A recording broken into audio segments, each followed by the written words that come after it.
Good morning! Good morning to everyone! So,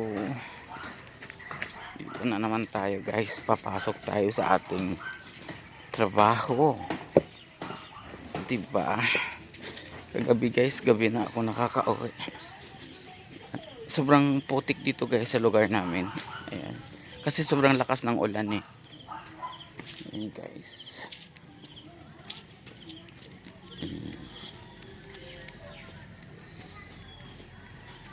So tahimik ngayon ang bahay guys kasi wala yung jowa ko. Nasa kapatid niya, ay sa kapatid niya, sa tita niya. Nagpapagawa kasi ang tita niya ng mansion. So walang magbabantay doon. Diba?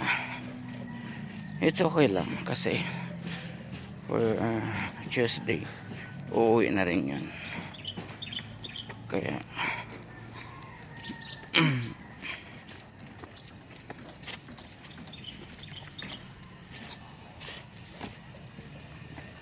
hindi na siya kaya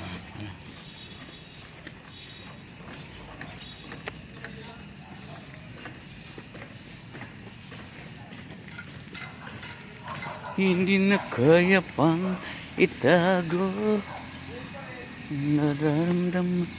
Good morning.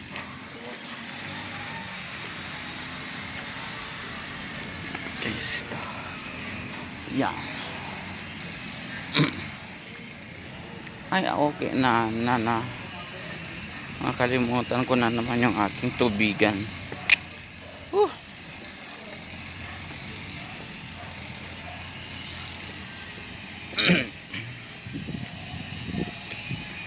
Lagi kong nakakalimutan sa bahay yung tumbler ko eh. Hindi pwede sana ano. Sabagay malinis naman yung ano ko ng tubig ko. Mineral.